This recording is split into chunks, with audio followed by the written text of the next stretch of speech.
8 seconds. That's all it takes. The record books say nothing. The church denied it ever happened.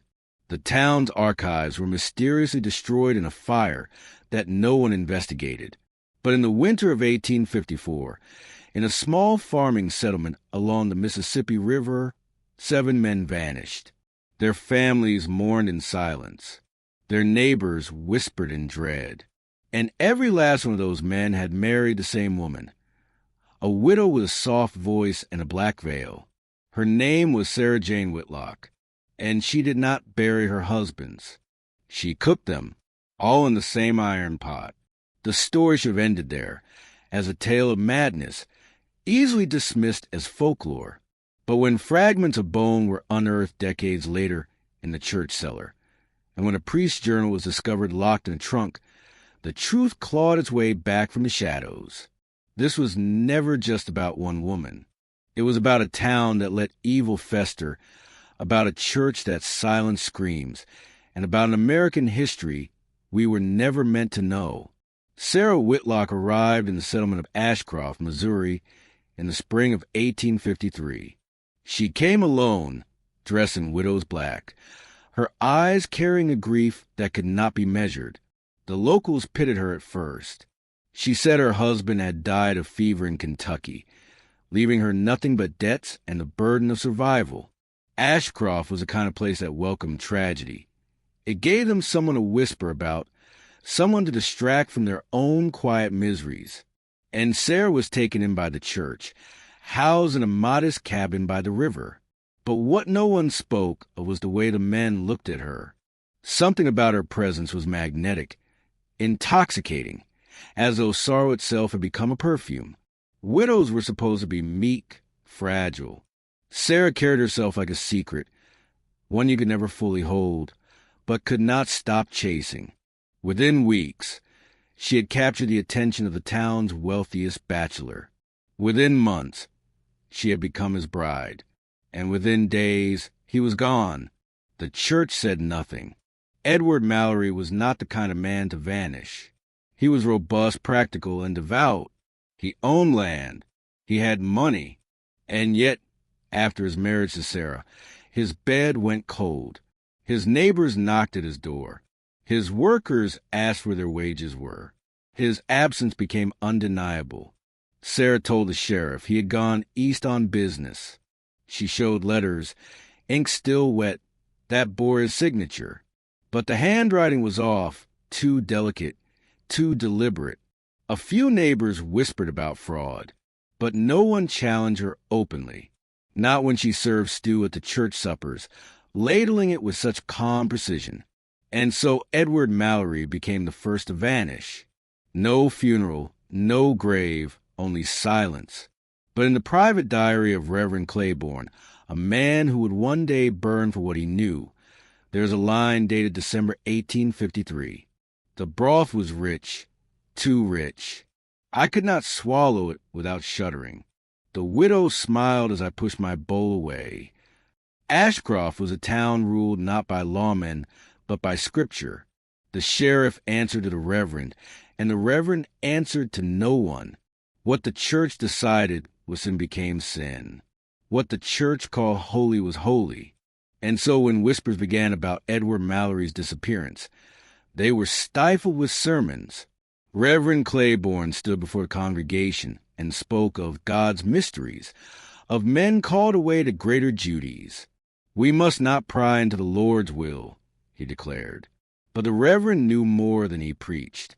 His diary speaks of the nights Sarah would arrive at the rectory with covered bowls. He described the scent as heavy, almost metallic.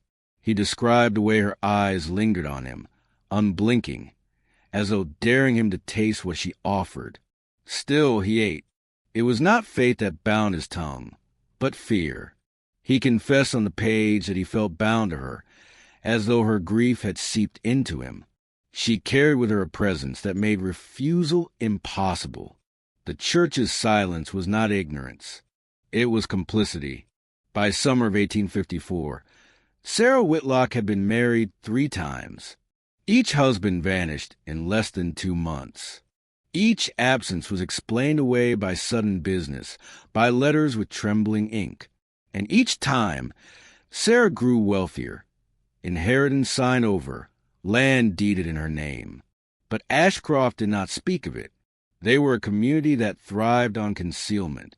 To question her was to question the church, and the church had already woven her into its fabric. The children of Ashcroft sang of her in whispers, cruel rhymes that mothers quickly silenced. Wives avoided her gaze, yet their husbands lingered too long when she passed. She was danger wrapped in black lace, and still she drew them closer. In the journals of one townswoman, later found hidden beneath floorboards, a chilling note appears. The stew was thicker this time. The meat was dark, softer than beef, tougher than pork. My husband said it was venison, but I saw no hunters in Ashcroft this week. Sarah's cabin by the river became a place few dared to enter. Smoke from her chimney curled endlessly day and night. The sound of chopping, boiling, and grinding echoed to the thin walls. Children swore they saw her hauling sacks heavier than any woman should lift. The interior, described later by a sheriff's deputy who claimed to have investigated after a final arrest, was suffocating.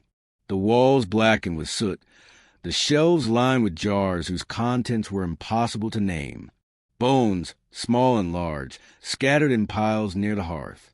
In the center stood her iron pot, massive, ancient, as though it had been carried from another age. Its surface was scarred and blackened, its lid weighted with stone. The deputy claimed its rim was etched with marks, symbols not English, not Latin, but older, symbols that pulsed with meaning he dared not name. But most unnerving of all was her bed, empty, unslept in, for Sarah never rested. Her nights were spent stirring the pot. The town began to notice the rhythm. A new man arrived, drawn by whispers of Sarah's beauty or tales of her wealth. He would be married within days, vanish within weeks, and be spoken of no more. The fourth was a carpenter named Thomas Hale. He was broad-shouldered, with hands roughened by work, and he boasted that no woman could tame him. Within a fortnight, he was on his knees before Sarah. Within a month, he was gone. The church preached restraint from gossip, but in the tavern, the whispers could not be contained. The widow's stew is never empty, one drunk muttered. She's feeding us our own. Yet no one confronted her. When she walked into the tavern to fetch supplies, silence fell. Men bowed their heads. Women clutched their children tighter. Sarah smiled faintly, her veil trailing behind her like smoke. And still the pot boiled.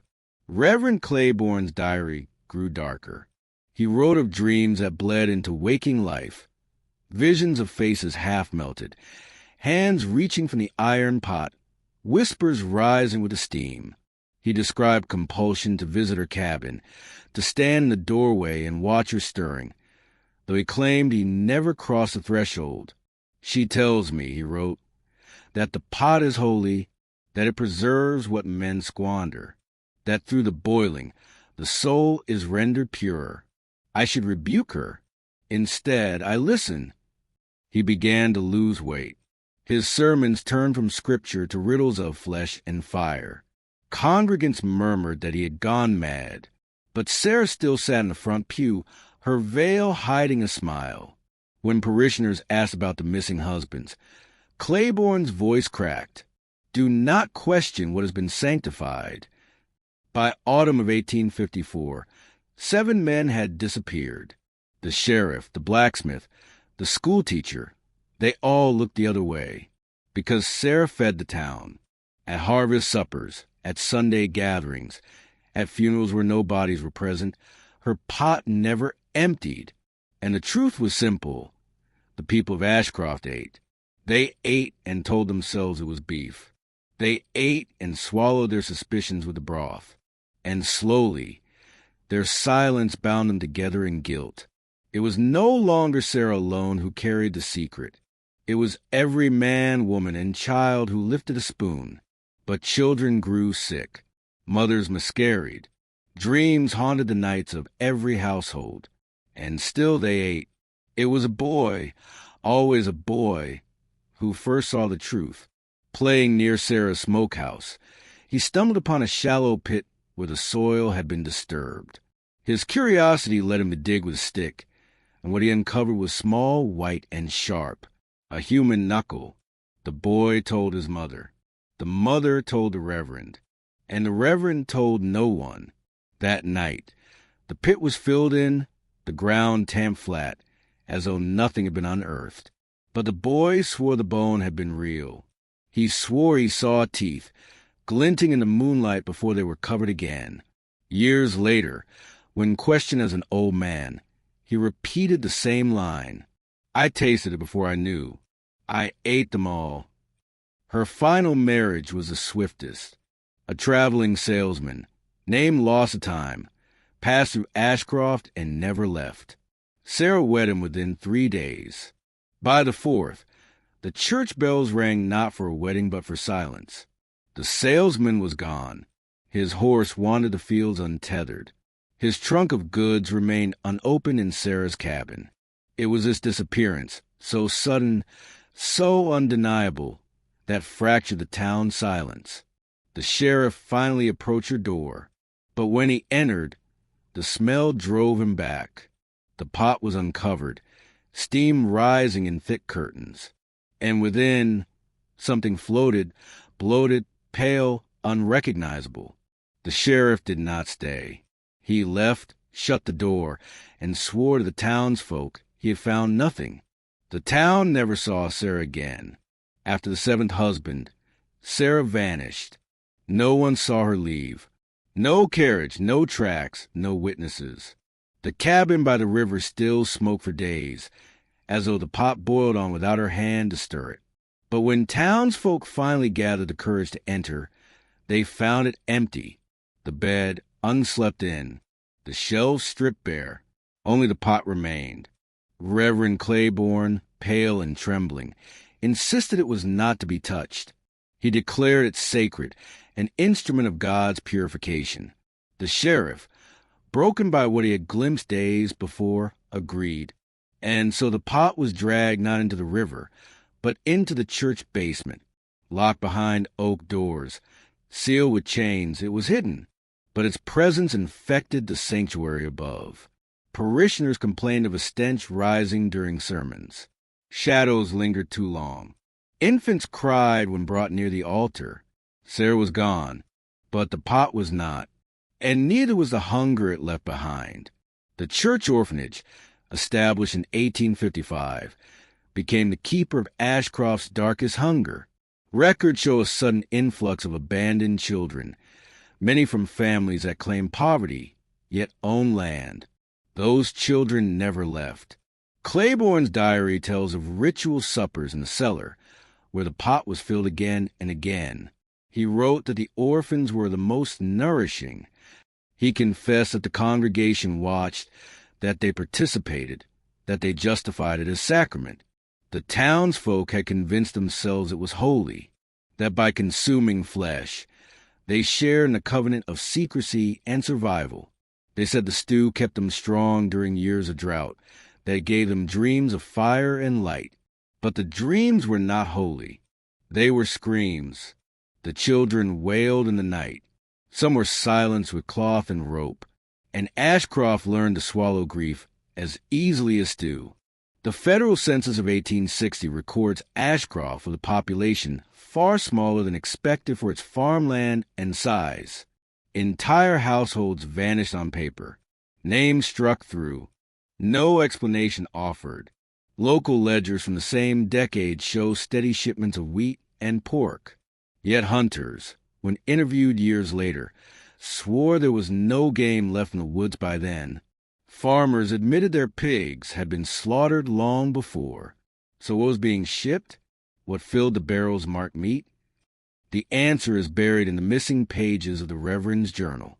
Burnt edges, ink stains, only fragments remain. The covenant demands renewal. The stew cannot empty. The town buried its sin in paperwork, in fire, in silence, and the nation never knew. In 1892, long after Sarah's disappearance, renovations in the church uncovered the iron pot once more. The chains had rusted. The oak door splintered. Workers claimed the air in the basement was so foul it blackened their lungs. But what they found inside was worse. The pot was not empty. A thick residue clung to its walls, oily black, pulsing with a stench of decay. When scraped, it bled. The workers fled. The foreman ordered the cellar sealed again. Yet one man, a bricklayer, took a fragment of the residue home on a dare. Within a week, his wife was dead. Within a month, his children starved despite food on their plates. He swore the stew called to him in his dreams, demanding he eat, demanding he serve. The pot had not died with Sarah. It lived. By 1900, almost nothing remained of Ashcroft's documented past. The courthouse burned in an unexplained fire. The church archives vanished. The county clerk resigned and fled west. But fragments survive. In a state library, a ledger from a traveling preacher lists Ashcroft as a place of rot where flesh is bread and blood is wine. In a private letter, a missionary wrote, "They eat what they should bury. They pray over bones." It was as though an entire town had agreed to erase itself, to scrub its own memory clean. Yet memory lingers. Bones unearthed decades later. Children's rhymes about stew that lasted generations. The widow had vanished, but the sickness she carried had burrowed into the soil, into the church beams, into the very breath of Ashcroft. In 1911, a folklorist traveling through Missouri recorded a strange lullaby sung by the children of Ashcroft. The town itself was nearly gone by then. Only a few farmhouses remained, but the song endured. It spoke of a widow who stirred a pot that never cooled. It warned children not to stray near the church basement. The lyrics promised that the stew remembers every name. The folklorist published the song in a small journal, labeling it a regional curiosity. But those who studied it later noticed something chilling. The verses listed names, 7 of them, and every name belonged to one of Sarah's husbands. How did children, 50 years later, still know the names? And more disturbing still, the lullaby ended with an 8th name, a name no records ever revealed, a name whispered like a curse, Reverend Claiborne's. In 1922, during demolition of the old rectory, workers found a locked box buried beneath the floorboards. Inside lay the final pages of Reverend Claiborne's diary. His last entries were fevered, almost unreadable, scrawled in shaking hand. I see her still, in every flame of the candles, in every bowl of broth. She is not gone. She feeds through us. The children scream when they taste it, but the men, the men beg for more. I am the 8th. Claiborne confessed that he had taken his place in the covenant willingly, that he had become both priest and groom, both husband and servant. He wrote of lying beside her, though her body was never flesh, only steam and shadow. The final line is smeared with blood. The pot is the altar, and the altar is forever. In 1938, WPA workers excavating the abandoned church site uncovered a basement. Newspapers reported it briefly. Human remains found in Missouri church ruins. The article claimed over 24 skeletons, some adult, many small. The remains were burned, broken, dismembered, but the iron pot was gone. Where it went, no one knew. Officials sealed the site, dismissed the workers, and the story disappeared from the press within days. Files from the investigation were later destroyed in another fire, one of many fires that seemed to follow Ashcroft's memory. Still, whispers lingered. Survivors of the dig spoke of an oily film on their skin that no soap could remove, of dreams where the widows stood at the foot of their beds, ladling stew into their open mouths. The cellar had been opened, and something had been released. By 1950, Ashcroft was a ghost town. Fields overgrown, houses collapsed, the church reduced to stone and ash. Travelers passed through unaware, never knowing what the soil beneath them had consumed. But the story did not die. Families who left Ashcroft carried it with them. Recipes whispered across generations. Tales told to frighten children. A pot that appears in attics, in barns, in basements, blackened, scarred, unclaimed. Some say Sarah still walks, her veil trailing smoke, her voice low and inviting. Others say she was never a woman at all, but a hunger given flesh, an ancient famine wrapped in lace. And when you sit at a stranger's table, when the stew is too thick, too rich, and the host will not say where the meat came from, remember Ashcroft. Remember the widow. Remember the pot. Because the covenant was never broken. It only waits to be fed again.